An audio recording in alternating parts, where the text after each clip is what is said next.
एक समस्या है, जैसे एक लड़के का बॉडी है, उसका वैसा मानस होना चाहिए, उसकी मानसिक स्थिति, शारीरिक स्थिति, बल, सब कुछ एक लड़के जैसा होना चाहिए। वहीं एक लड़की शरीर है तो उसके अंदर सारे गुण जो होते हैं, जैसे प्रोडक्टिव ऑर्गन से लेकर के मन, व्यवहार, वाणी, स्वभाव, ये सारे लड़कियों वाले होने चाहिए। प्रकृति ने इन दोनों को अलग अलग तरीके से बनाया है। अब समस्या ये है समाज में, कई पेरेंट्स लोग परेशान होकर के आते हैं कि बच्चा है, लड़का है, उसका स्वभाव लड़की जैसा हो गया, उसकी वाणी लड़की जैसी हो गई, उसके चाल ढाल, रहन सहन सब कुछ लड़की जैसा हो गया।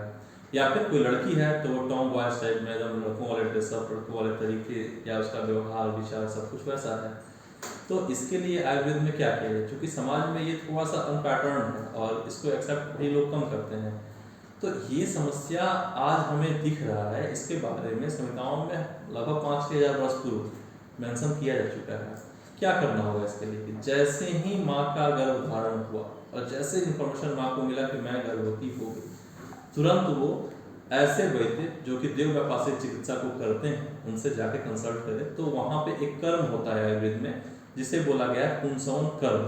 तो ये पुंसवन कर्म वहाँ करने पर जो माता के गर्भ में जीव है, पुरुष है या स्त्री है, उसके अंदर उसके सारे मानस और शारीरिक विकास उस तरीके से होने में वो मेडिसिन और औषधियाँ सपोर्ट करती हैं। और साथ में देव व्यापार रही है तो उसके लिए जो मंत्र, मणि वगैरह का जो प्रयोग बताया गया है, वो सब कुछ करने पर, जैसे एक राजा का पुत्र है तो उसको साहसी होना चाहिए, बलिष्ठ होना चाहिए, और एक लड़की है तो उसके अंदर जो सारे गुण होने चाहिए। तो ये गुण वहाँ हम लोग औषधियों की सहायता से, मंत्रों की सहायता से हम लोग प्रोड्यूस कर सकते हैं और ये हम लोग करते हैं अपने यहाँ।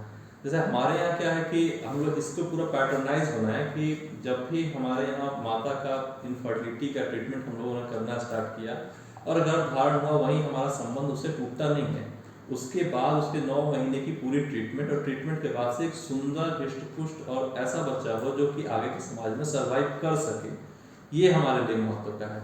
केवल उसमें जीवन आ गया और उसकी बुद्धि का विकास नहीं हुआ, उसके बाद में ऑटिज्म हो गया या कोई और भी बीमारी मानसिक हो गई, शारीरिक हो गई, वो श्रेष्ठ चिकित्सा नहीं है।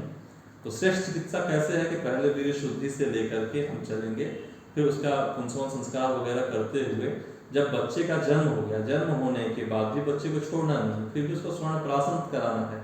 कराने के लिए एटलीस्ट पेशेंट को तो बताना है कि आप कराओ। क्योंकि जब राजा महाराजा का कल्चर था, वहाँ पे क्या था कि लोग स्वर्ण अफोर्ड कर पाते थे। बीच में भारत में गरीबी आ गई 62-64 के आसपास में, तो वो दौर में छूटा। लेकिन अब क्या है कि लोग फिर अफोर्ड कर सकते हैं और बहुत मामूली कॉस्ट है, रोज का 10 रुपये या 12 रुपये, तो उतने ज़्यादा चिप्स, कुरकुरे और डेयरी मिल्क खिला देते हैं बच्चे को। तो उससे कम खर्चे में स्वर्ण प्राशन यहाँ पे अफोर्ड कराया जाता है, ताकि बच्चे के मानसिक विकास, शारीरिक विकास सब कुछ अच्छा हो, ताकि हमारा एक राष्ट्र अच्छा बन सके।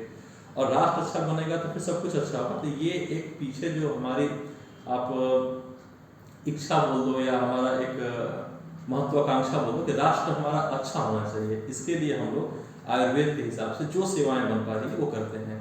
अब एक बात है कि पुंसवन कर्म कब कराना है, तो जैसे माँ को पता चलेगा कि गर्भ धारण हो चुका है, तुरंत तो प्रक्रिया करानी है।